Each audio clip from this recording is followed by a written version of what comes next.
Alright, so I just wanted to run through a couple of quick things on photosynthesis, as I mentioned in class, just to kind of wrap everything together in terms of this idea of cellular respiration and photosynthesis and how they are all related. So just to remind you guys that plants are producers, so they are autotrophs, and they are going to be producing food for themselves from sun's energy and from carbon dioxide from the atmosphere and from soil, water and nutrients from the soil. And then those sugars and other types of macromolecules that those producers are making are inadvertently, but for the plant, going to be eaten by herbivores and omnivores, which then move through the food web. It's not for the most part, it's not the point of the plant to actually be eaten unless they're producing fruit or some other structure that's meant to be eaten by something else to, for example, help them reproduce. But most of the plant wants to grow for the plant itself to help it be a healthy plant. One of the other things I wanted to point out about this idea of producers, so we're talking about cyanobacteria, algae, and plants, is that as with any other living thing, they have behavior.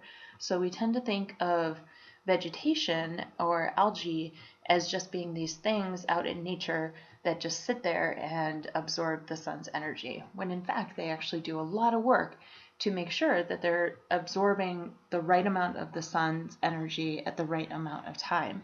And so what you're going to see here in this quick little video is actually a sunflower.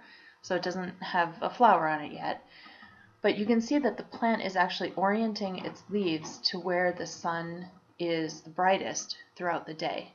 So it's actually pointing its leaves towards the rising of the sun in the east, and as the sun moves through the day, it moves its leaves.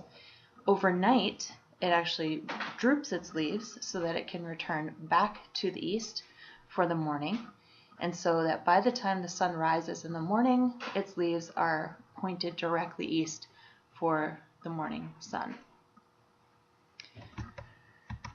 Now, why is it doing all of those behaviors? Well, again, it's going to try and be as efficient as possible about absorbing that sun's energy, recognizing the fact that just as with the consumers and decomposers that we saw with cellular respiration, and also remember that producers also do respiration, that plants are going to lose some of their energy as heat, and so they want to reduce as much of that as possible.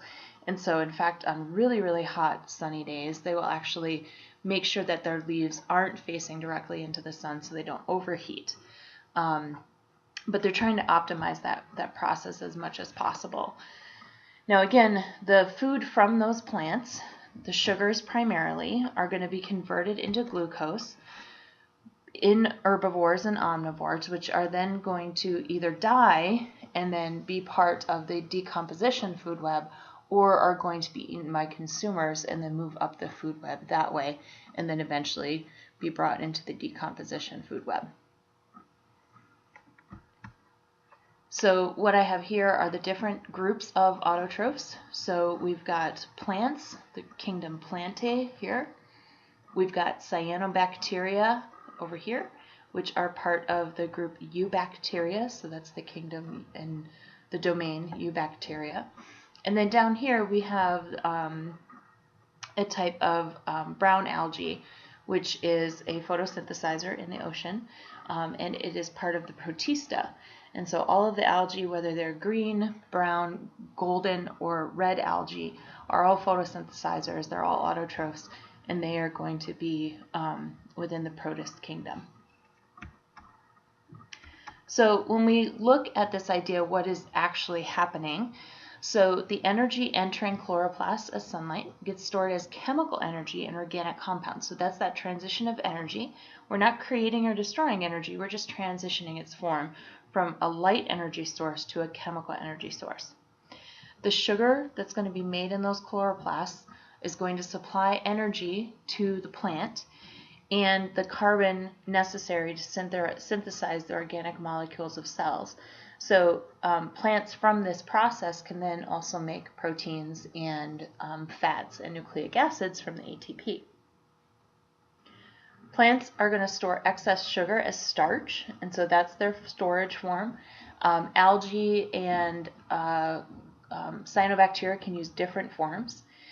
And depending on the kind of plant that it is, they're going to store them in different places. So it might be in the roots, it might be in the stems, which is what a tuber is, and might be in the seeds and in the fruits. And then photosynthesis is great for us because it produces the oxygen in the atmosphere that we need. And so while the initial oxygen was produced by cyanobacteria, all of the oxygen since then has been recycled through us and back through plants and algae and cyanobacteria again. So this is the equation for photosynthesis. We've looked at the equation for respiration before. And so it's the exact opposite of what respiration is. In this case, we're going to see the carbon dioxide molecule reduced, so it's going to gain those hydrogens, and the water molecule is going to be oxidized, so it's going to lose its hydrogens and become oxygen gas. The energy that you see as part of the reactants is actually the sunlight that you see, and then in the end we're going to get out that carbohydrate molecule, which is abbreviated here C1H2O1, but it's really C6H12O6. So this is the full equation. 6 molecules of carbon dioxide are actually needed to make 1 molecule of glucose. We need 12 molecules of water as well to get this started. We're going to produce 6 molecules of oxygen, and we're going to have 6 molecules of water left over. Oxygen in this case is a byproduct of the photosynthesis reaction, just like CO2 is the byproduct of the cellular respiration reaction. And in this case, the plant can do one of two things. It can breathe it out, or it can use this oxygen to help it with cellular respiration. Because as the plant makes these sugars, if it doesn't store them, it's going to need to use them and break them down through the mitochondria within the plants. These pictures here are actually the leaf cells of some different plants that are very, very thin, have very thin leaves. And what you're actually looking at is within each plant cell, multiple different chloroplasts, which is where the photosynthesis is actually happening. So that's what those individual green dots are. And then each of these boxes would be the plant cell. So let's just take a really quick look at the organelle that is the chloroplast. So what we're going to look at here is we're diving into a leaf. Now, not all plants use leaves for photosynthesis, but many, many do. Some plants will also use stems, and some plants even have root systems that are photosynthetic as long as they're above ground. But for the most part, most plants are going to use some sort of leaf mechanism to make their own food. If we look into the leaf and do a cross section, you can see the top of the leaf here, and at the bottom of the leaf we have epidermal tissue. And then interior to that, we are going to have cells that have chloroplasts in them. So the chloroplasts aren't actually in this uppermost layer and the lowermost layer of the plant. They are in the middle, what we call the mesophyll of the plant. Also within the middle of the leaf, we're going to have veins, which help bring water and nutrients to these same cells to help them complete their photosynthesis reactions. And then on generally the bottom side of a leaf, and you can see this pretty clearly under a microscope, you have these pores called stomata. And this is how a plant is actually going to do gas exchange. So it's kind of like the mouth of a leaf. There's many of them over an entire leaf, but it's going to take in CO2 and it's going to breathe out oxygen all through diffusion. So if this is what a mesophyll cell would look like, each of these little dots is a chloroplast. And so within one cell, you can have thousands and thousands of chloroplast organelles. The chloroplast, like the mitochondria, has a double membrane. Unlike the mitochondria, when you look at this interior membrane here, it has a different sort of folding structure. And what we're looking at here is where the particular reactions that involve light take place. And so they take place in, to me, they look like little spree candies. Those are called thylakoids, and the membrane of those are called the thylakoid membrane. And then we have all of them stacked together is known as a granum. And all of those granum are known as grana altogether. Now, in between the grana is where the sugars are actually made. So the light part of the reactions, the things that you need light for, are where you see the green pigments, and then the space in between is where the sugars are actually then made. So this is kind of what it would look like on 3D imaging. And so you can see kind of bulbous looking on the inside, but it's basically a power plant. So if we look at, these are all kind of the same, if we look just very quickly at what's going on, basically we're going to have two types of reactions. Oops. We have our light-dependent reactions happen on those grana in each of the thylakoid membranes. In order for those light-dependent reactions to happen, you have to have light, you have to have water, and the byproduct of those reactions is going to be oxygen.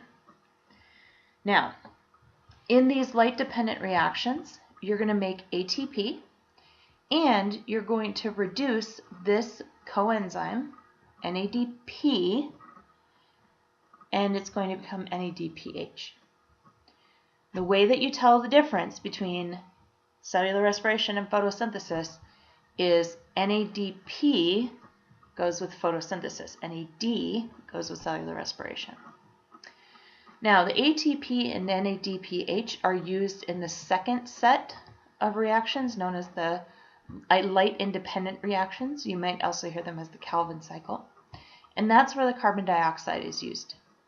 So we're going to use ATP to power this cycle. We're going to take the hydrogens from this NADPH and bring them into our CO2 molecule here. And in the end, we're going to get a sugar.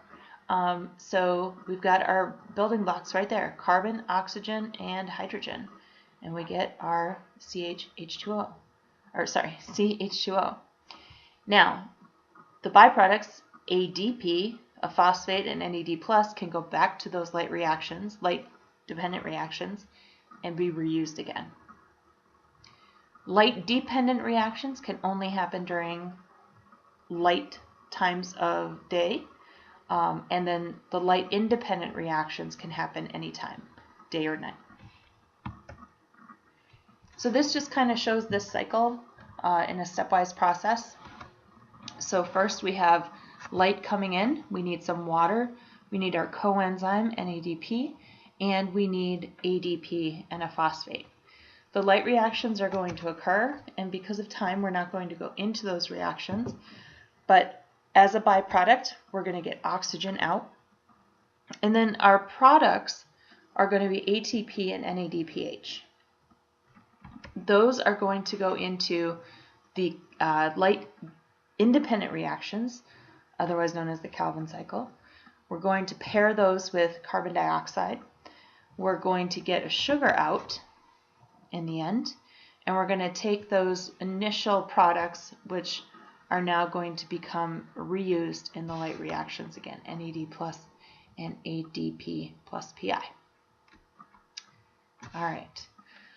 So you've already seen a couple of videos on photosynthesis, and you have the material that's in your PowerPoint, but this is about the extent of the material that you will see on the exam coming up on Monday, just to give you an idea.